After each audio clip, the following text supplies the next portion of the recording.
Welcome to the Leading at the Next Level podcast with Dove Development Consulting, the show built to provide ongoing support for your leadership journey. I'm Wes Dove, and I've got the unique opportunity to chat with Travis Hellstrom. Travis and I met not too long ago. Really speaks to the power of strong relationships and knowing a lot of people who know a lot of people. And it turns out Travis and I have a very, very cool mutual friend, my boss, Kevin Arnold, that I worked directly for a dozen years. But I just love the guy. We've been friends now for more than 25 years. And Travis says, yeah, I know Kevin. He was the mayor. And not really the mayor like voted in mayor. It was just leadership as influence, nothing more, nothing less, right? So what Travis and I are going to talk about a little bit today is applying the values advantage and some of his purpose, but really around his background. So Travis, how about you start by just giving an overview of your professional background, your experience, and some of the cool things that you shared with me for everybody else to kind of hear and get to know you. Thanks, Wes. It's great to be here. I appreciate the opportunity to talk with you again. Such a pleasure to sit down with you not too long ago, as you mentioned.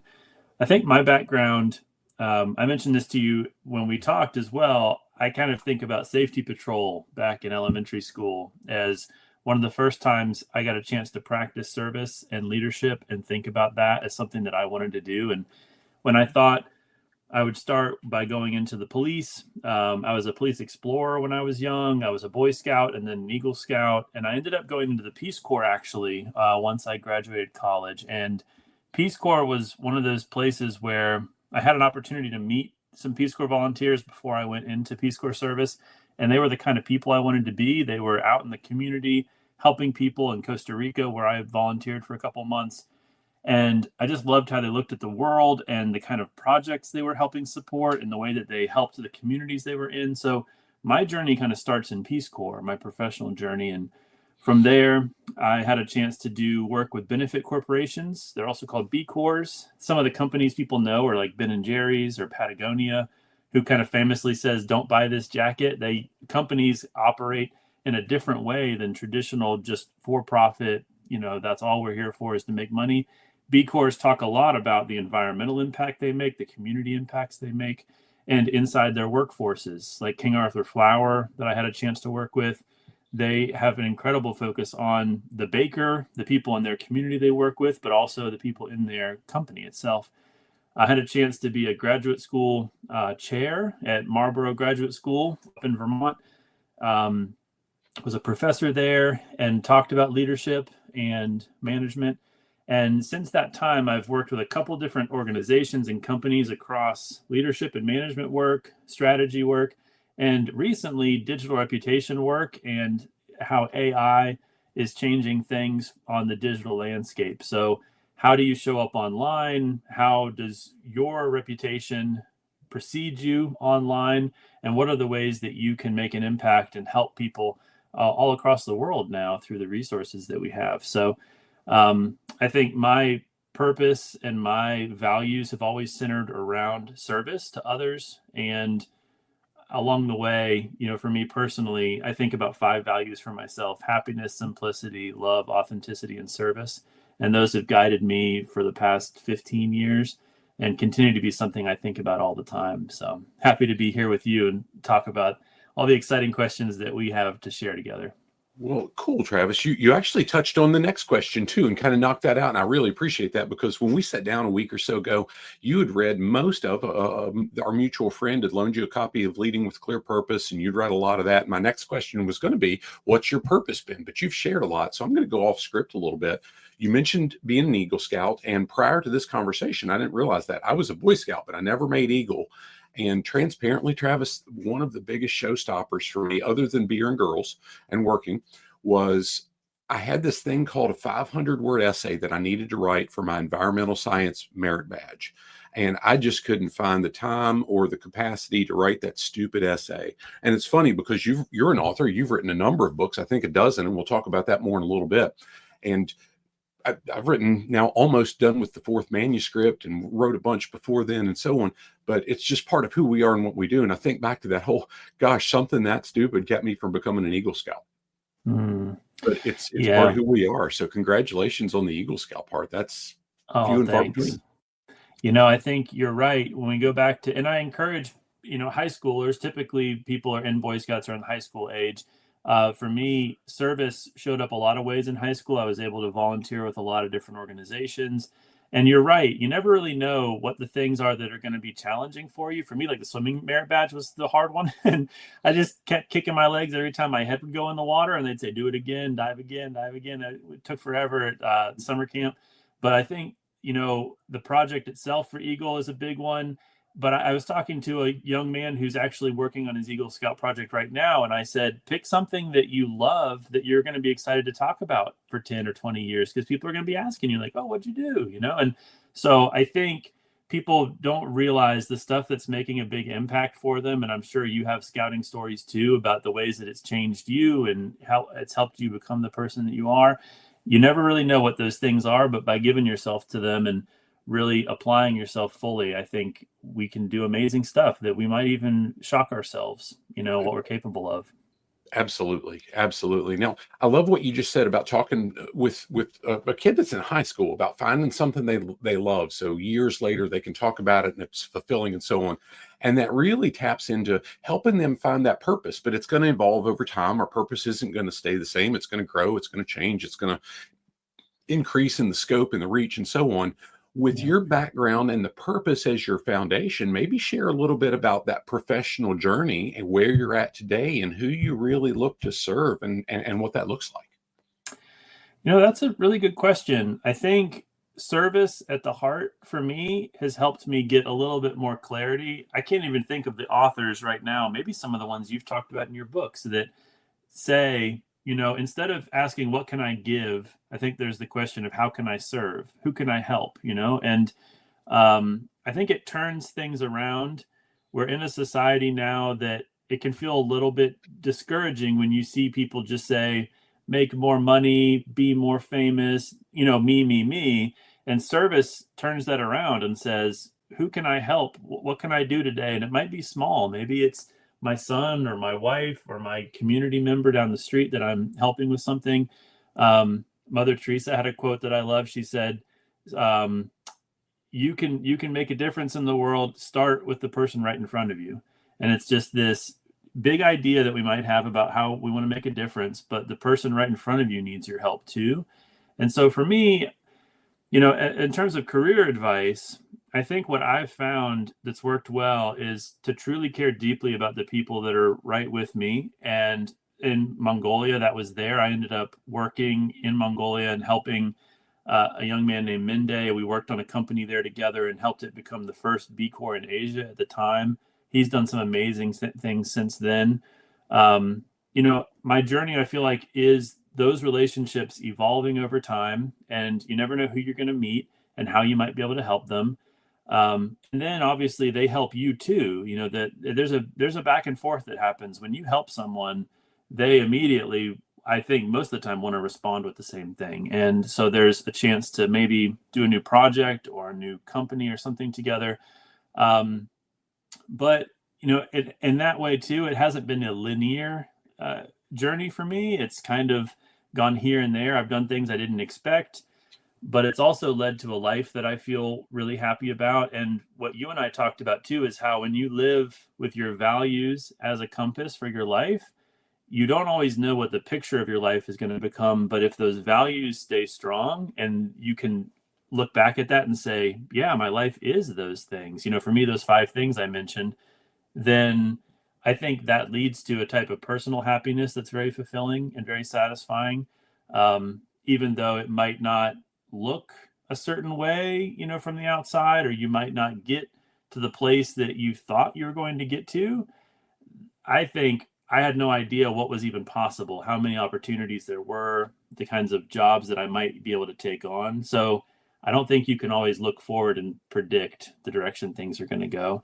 No. But it's been really exciting to me. And like you said, writing's been something I've always loved. The blog posts you write now are a good example too. If you love something like writing, I encourage people to do that, because you don't know where it's going to lead. It might lead to books. That's exciting.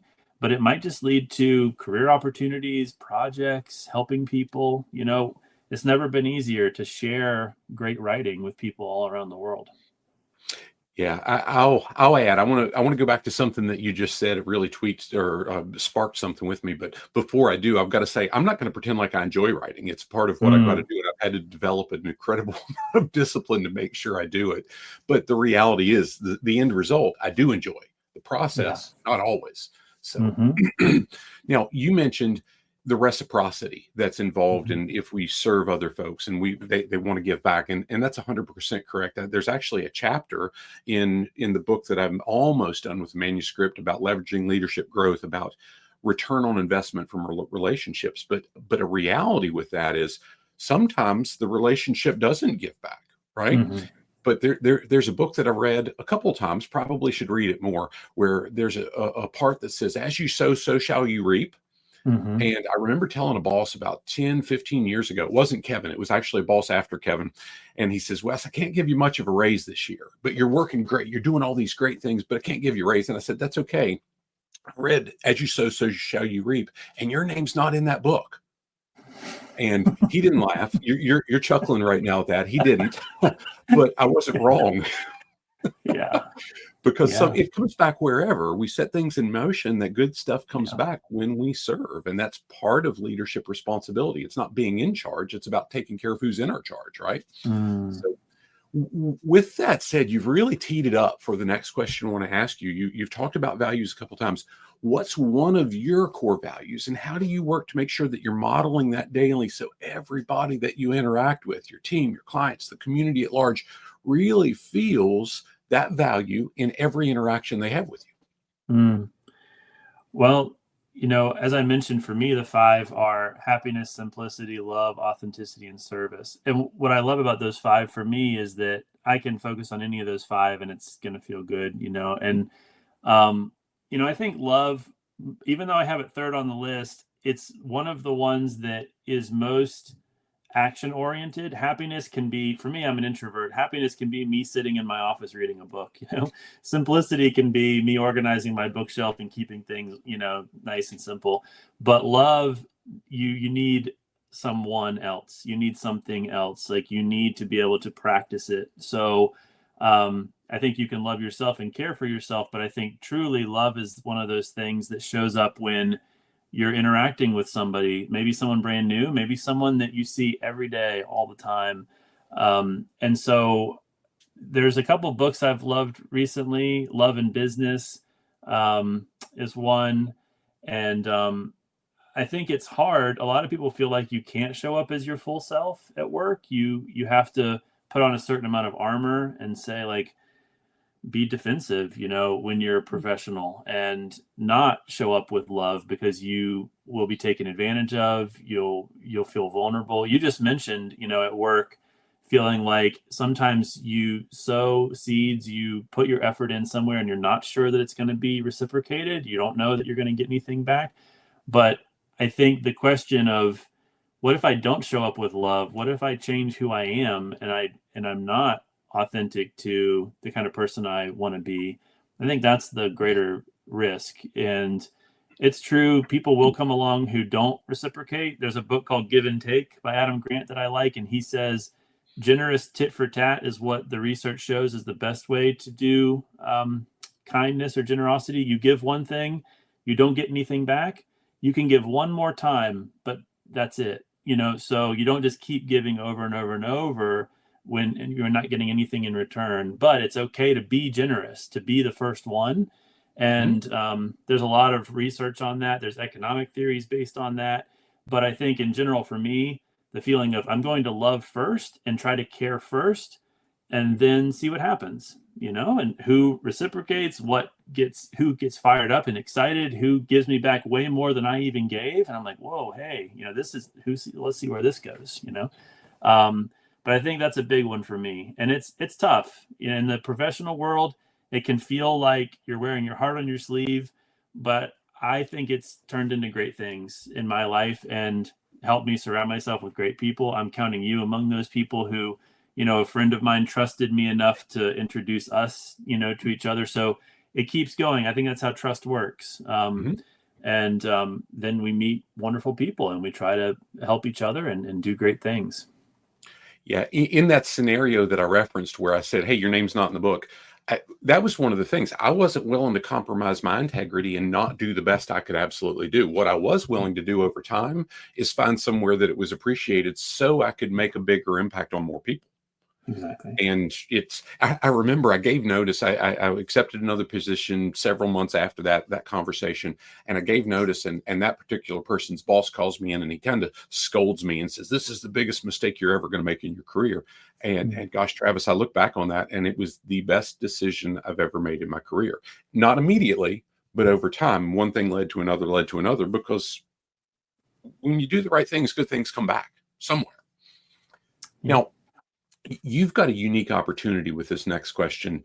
My questions typically talk about how your organization's values align with your own values and your purpose. Now, yours is it, but I want to tee it up. I mean, you've talked about it, and you've really specified how each of your 5 values, how you can live them out, how you can picture them. Statistically, when I wrote the Values Advantage, I found something. I don't remember if it was a magazine article or something online, some source of some sort that said about 80% of all organizations have their values listed on their website. Travis, my experience is far, far less than 80 have people in the organization that actually know what those values are and more specifically understand how to live out those values. But you did it. Talk about how that applies for you, how your organizational values really match up personally. It's a great question. Even though I do consulting work, and so I'm able to work for myself, and I've done a lot of work with clients over the years, I've also worked inside of organizations. I've taken on full-time jobs in nonprofits, in consulting agencies, leadership training organizations, marketing agencies. So I've definitely been in those teams.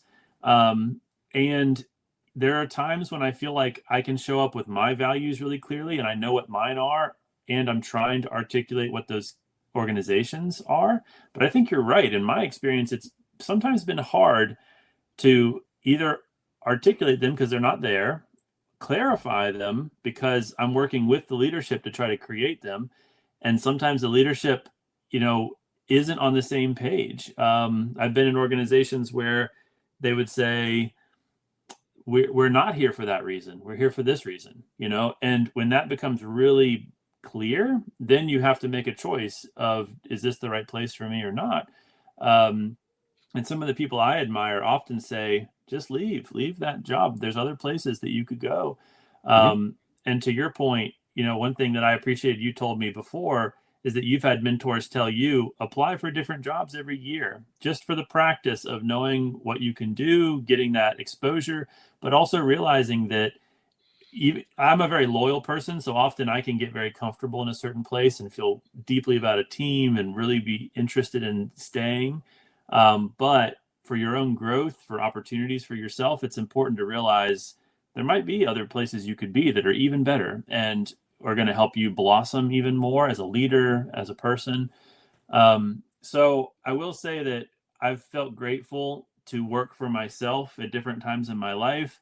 I've also felt like this is an ongoing challenge. And I think I'm glad that you're writing about it in these books and you're helping train on it, because the clearer organizations can be about their values, the more of a vision the people in the team can feel about what they're doing, the more attractive you are to new talent who wants to come in and serve those kind of values and those goals. And I think that's huge for an organization. If you don't know what you stand for, that's going to cause a lot of confusion, and a lot of people are not going to know they're in the right place. You might have people fighting for something that isn't actually the direction the organization wants to go. A lot of things can happen, but the clearer you are about who you are as an organization, I think you attract great people. I've been lucky with B Corps, I mentioned, that those companies are pretty transparent outright about, this is our mission. This is what we're here to do, and they attract amazing people because of that. Yeah. You mentioned earlier some safety patrol, some explorer and police officer and so on and so forth. I'll share a dear friend of mine. His name's Philip Reed. He's the chief of police in Bridgewater, Virginia currently. He wrote a piece that will be in the final chapter of the Values Advantage, where he talks about, in their mission statement, a segment of that is, what more can I do? And it's always community first, officer second, suspect third in the progression of safety and so on and so forth. But the what more can I do has to be part of anybody in public safety. And quite frankly, it ought to be part of anybody in any role that has leadership responsibility, right? So with that being the case, you could answer this question for days, but I'm going to challenge you to dial it in on an example of a successful project, and you've done so many, or a campaign that you or your organization's been a part of, really spearheaded, and talk about the impact that you've been able to have in the community you served. You're right. There's a lot of examples. The one maybe I'll share that people can relate to was a Peace Corps project. And at the time, we were wanting to work with the Children's Center. Things in Mongolia work a little differently than they do here, but the public health department, the hospital are big, organizations. That's part of where I worked as a Peace Corps volunteer. The Children's Center is similar to maybe like a YMCA or a city or a county Parks and Rec department, but they were responsible for all the children in the province. And there wasn't any type of a park for children, so they wanted to build a children's park. And it was going to take a lot of funds to do that. They had some funds from state, but they really needed to get a vast majority, 80% of the funding from outside that. And so they ran a campaign to ask everybody in the community to give their one day of their year salary to this project. And so for everybody that looked differently, for people that made more, it was more. For people who made less, it was less. But they had this picture of like an orange, and they said like one little slice out of this 365, slice orange. They encouraged everybody to think about what that amount would be for them, and then to donate that to this project, because it was a park for all the children, for the whole town, for the whole province. I love the fact that that project was so successful. The fundraising went wonderfully. The project was built. Everything is there still today. And I think it's a pride for the city. It's a gem for the city. It's something they love having. And here in Harrisonburg, I feel like there's a lot of that kind of thing too. Like there's so much that the city can be proud of that they've done for everyone, and especially for the kids. And so that's a project that spanned, Peace Corps, government, private, community, everybody was involved. And so I love that example, because I think people forget that we all can be part of something. It doesn't have to be like a major donor or one organization that leads something. It can be a project that all of us believe in, whether it's improving a school, improving a community or a neighborhood. And when everybody feels like they're a part of it, and you can kind of go door to door and ask people like, is this something you want to help build? This is something we're all working on. I think that kind of stuff is so exciting. And that's my Eagle Scout project was like that. Other projects have been like that. But if you're an organization, I think the idea would be get buy-in from everybody about something we all believe in doing together. And that community example to me was a really powerful one that I love thinking about. I love that you shared that, because with the Leadership Legacy Experience event that Cindy and I started in 2025, based on the heels of another event we had done for 10 years, and now we're going into in 26, we helped an organization with very, very small bits. Now, we didn't ask everybody, but we asked a lot of people, hey, would you be interested in being $100 a year contributor to, in the first year, the Harrisonburg Professional Firefighters Foundation, and now this coming year with New Creation that really does an amazing work against human trafficking, sex trafficking, education, prevention, and even rehabilitation. Sabrina and her team are absolutely amazing. But it's not big. It's very, very small. But a whole bunch of small equals really, really big, right? And that's exactly what you did with the park, because you don't need one person to fund it. How can everybody be a part? That's cool. I love it. And I love that you're mentioning too the education piece. We talked briefly about this project for next year. I'm super excited about it too. And I love that they're giving everybody a way to get involved, not just to give money, but to say, education on this issue is huge. So all of us can take a little bit of time to educate ourselves a bit more, so that we're part of the solution, the prevention, the rehabilitation, like you said. There's so many ways to help.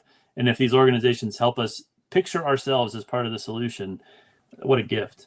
Absolutely. Yeah. And they do it at all levels, whether it's in first responders and emergency care, in schools and so on and so forth. So it's not just dialed in, here's the only solution. It's fun. That's why Cindy and I are so excited to be able to partner with them on that. Now, Travis, you've talked a lot about core values. You've mentioned a lot of the growth, the experience that you've had. What's been that thing that's really sparked you to invest so much time, energy, focus, your life into your own personal leadership development? Hmm. You know, I guess it's fun for me, first of all, I guess. And I remember back in like high school or something, I came across a question that said, if you were in a bookstore for the day and there was no one else there, it was just you, and you could be in any section you wanted, but you had to pick that section and kind of stay there for the whole day, like where would you go? And I remember thinking, like, at the time in high school, I was like, oh, I love like the self-help section, the personal leadership section. And it's been that way for me ever since. Like, in the beginning, it was Seven Habits. I love the Seven Habits books, How to Win Friends and Influence People. Some of those were like early. There's a teen version of Seven Habits that I Yep. love. But over time, I found that genre has so much in it, and it's gone back so far. Dale Carnegie is a good example. Stephen Covey, Sean Covey, his son. There's so many people that have basically pitched the idea that your life can improve, and the quality of your thoughts are a big part of what improve your life. So the more and Buddha said this too, what you think about, you become. So what you think about has tremendous power.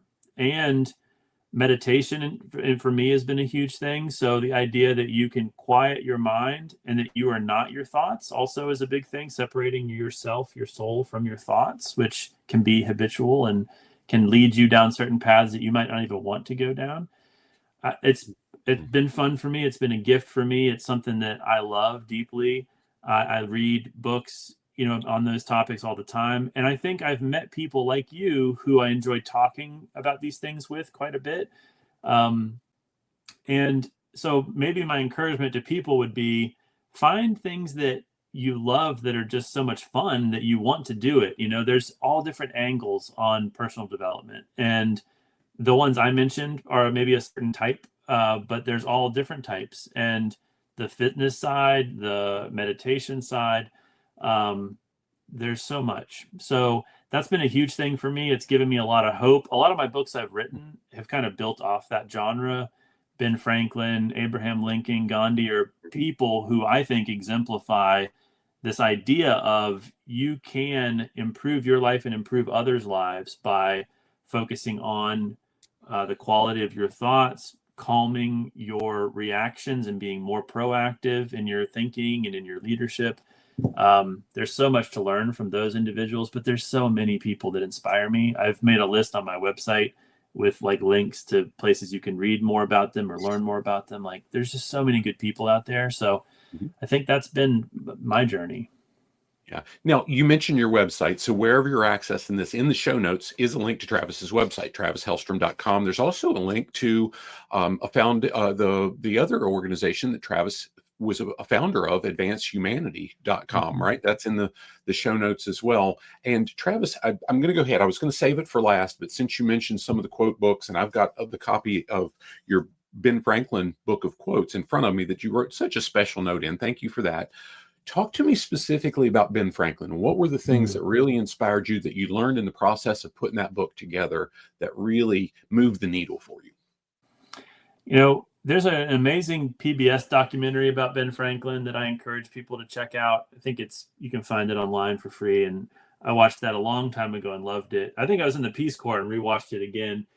He was this Renaissance man, one of the most influential founding fathers who never was president, but had the ear of every president, while he was alive, helped found our country, built one of the first, state universities that now is Ivy League. He built the first volunteer fire department in the country, the first public library in the country, the post office system. I mean, it's nuts. He discovered the Gulf Stream for fun on his way to England. Like, he's this crazy guy who was so curious, so excited to learn new things, share things with the world.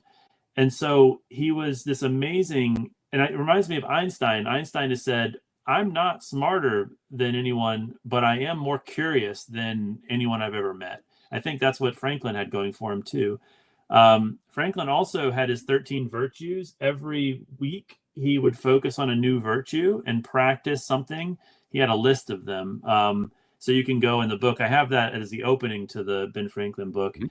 And it's really one of the first examples of personal development. Someone who said, I'm going to improve myself week by week, focusing on principles and values that I believe in and that I need to practice, and that I mess up every day in little ways, but that I can improve on every day.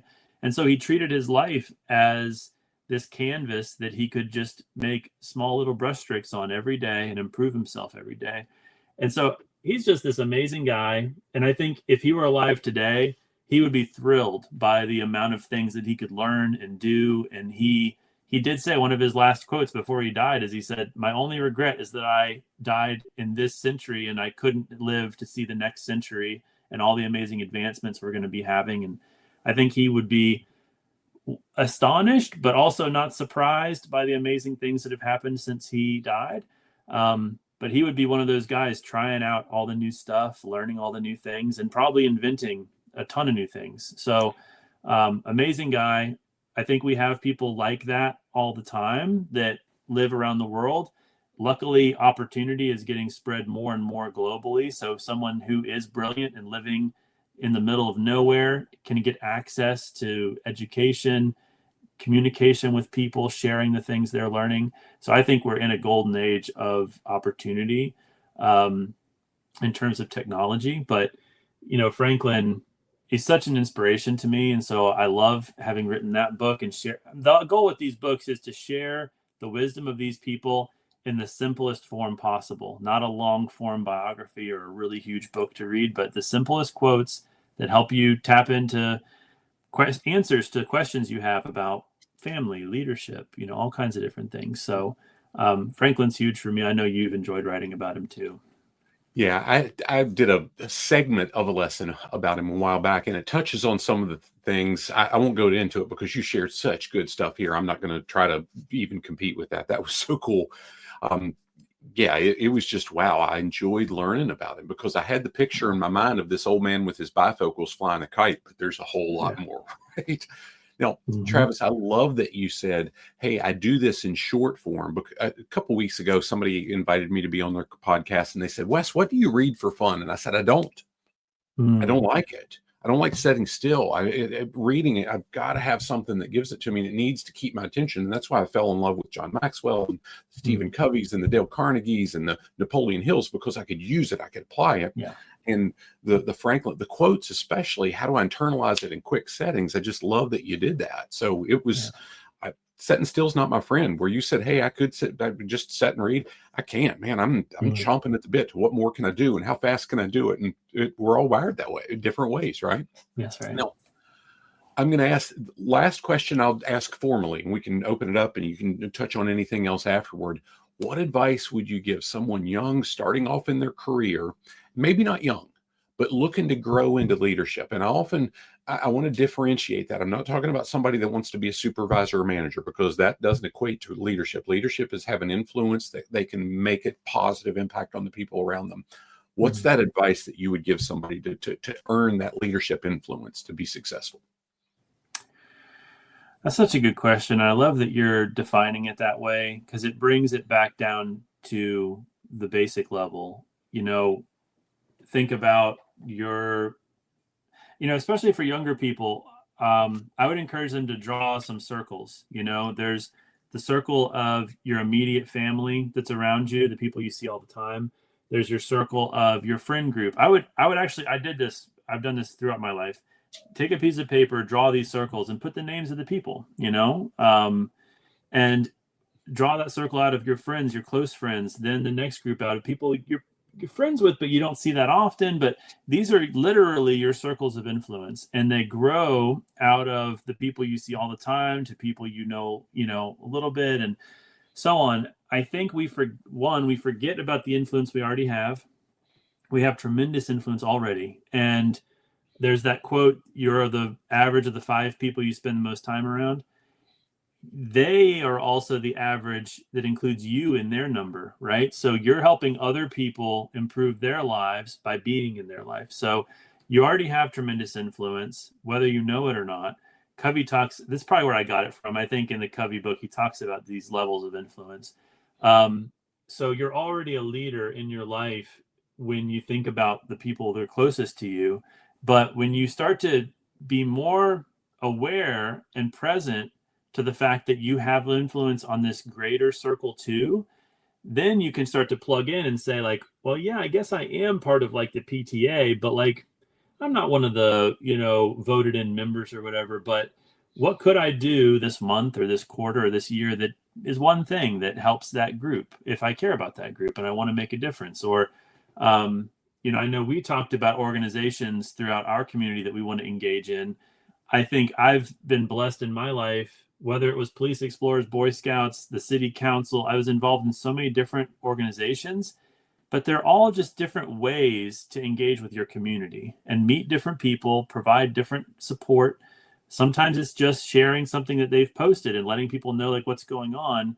Sometimes it's just being a positive voice out there kind of defending something and saying, actually, our Parks and Rec is pretty great. And did you know they're doing this and they're doing that? And, like being a positive part of the community that's showing up for stuff, sharing stuff, then of course, if you want to take it to the next level and actually serve on a board, be an actual, member of something, that's great too. But I don't want people to think you need to do that. You can provide a lot of value that does not require a title or a position. And being an advisor has been a huge part of my life. I've been an advisor to CEOs or executive directors or people that are in tough positions trying to do the right thing. They need help just as much as anyone else. And they need someone to talk to share ideas with, maybe to get a book recommendation or a podcast recommendation. So I would encourage people to start with the people you already have in your life, show up for those people as best as you can, and then to think about the things you really love and care about, because all of us care about stuff. And there's a way to make those things better, to share it with others, show up, in a more intense way. Like mentoring. We talked about mentoring. I'm glad you're writing about it because it's something that a lot of people don't realize is an opportunity for them to be a mentor, to be mentored by someone, and to seek out advice. And people generally love giving advice and often don't get asked for it. And if you're one of those people that's genuinely going out and asking for advice, you might be shocked at the support you get and the amazing, experiences you're able to have, shadowing, learning from others, apprenticing. We used to be apprenticing was the way things worked. Now it's shifted a lot, but there's still that opportunity to learn from people, and they want to teach and they want to share. So, especially for young people, you have time on your side. You can learn, you can try new stuff all the time. Don't feel like you have to get a certain job to learn stuff. You can meet people and learn from them, watch their videos, see what they've shared. If someone reaches out to me, I'm always happy to share a book, send them PDFs of things I've written or, videos I've made, or just have a call and have a conversation. So I think that's huge for young people, but honestly, anybody. And I can relate. The job market can be really challenging. And if you lose a job or you're in between jobs, it can feel scary. It can feel, like you're lost. So talking to people is a really helpful way to get through that, and building more relationships, reaching out to people and learning together. I think that's huge. Very cool. So Travis, what have I not asked you that I should?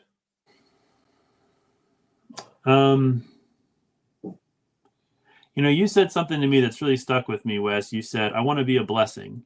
And so that, I think that's at the heart of what service is. But maybe you might just say this all the time and you've shared it with other people on different podcasts, but can you share a little bit more about that? Like, I think that is such a powerful mantra to have, to say, I want to be a blessing to you. I want to be a blessing to your audience. Is there anything that you can share on that? Yeah, well, so as you were sharing, one of my favorite things about doing these interviews, one of my favorite things about when Cindy and I partner, we never ask for sponsors for events we do partnerships, is how can I shine the light on that individual or that organization, talk about their values, talk about their purpose, talk about who they serve. because if some of that sphere of influence, and I'm picturing this as you talked about drawing the circles, if some of that sphere of influence helps them, some of mine helps them expand theirs, and it really expands the reach that they've got and the impact they can make. That's our calling. How can we do right by people? How do we help good people do better things? Yeah. Thank you for asking that. Well, I wasn't prepared for the question to be tossed back at me, but there we go. So, Travis, as we wind this down, is there anything else you'd like to share? I'll do some closing thoughts afterward. Just gratitude. I appreciate what you're doing, Wes, the people you talk to, and it's such a pleasure to meet you, to work with you. And so I appreciate you bringing me on and having this conversation. Absolutely. It's been a blast. I'll say again, the links to your website, TravisHellstrom.com, as well as AdvancedHumanity.com, are in the show notes. I mentioned the Values Advantage. That's going to be released in early 2026. That is in the show notes as well. Link to that and all the information. We're doing a pretty cool live stream event, but you got to register. It's not going to be broadcast on social media, but it is going to be a live stream with some of the contributing authors and so on in the final real world example chapters. But also that 2026 Leadership Legacy is in the show notes as well, where we're going to partner with New Creation to help them build a legacy freedom campaign that's going to be really, really cool. And we'll have a sustainability reach outside of all the amazing things that all of their partners already do. So as we wind this down, I'll just share that we appreciate you taking time out of your day to listen to the Leading at the Next Level podcast. If you would get value from more access and maybe take a look at the 150 plus lessons that we've got over in our digital community, where all of them as it stands today are approved for recertification credit through the Society for Human Resource Management, the Human Resource Certification Institute, and a couple other entities. There's a link in the show notes where you can, for $1, it's a setup fee for $1, get a 14-day no-cost access. And then if you choose to maintain a monthly ongoing membership, you'll get it at what's currently an 80% off. And I think it's like $10. We're changing up some different stuff as we build out some new stuff on our website. But right now, that's how it's set up, and we'll honor that for as long as you want to have access. So it's, again, close to 200 hours worth of content. We do new live stuff. And as we move forward, a lot of these interviews are going to live within that community, maybe not on the paid side, but it's going to be there rather than just live streamed to different platforms. So, Travis, thanks again for taking the time to do this. I've really enjoyed this conversation as well as the initial one we had. I enjoy getting to know you even better, sir. Me too. Thank you, Wes. You bet. Make it a great day, everyone. God bless.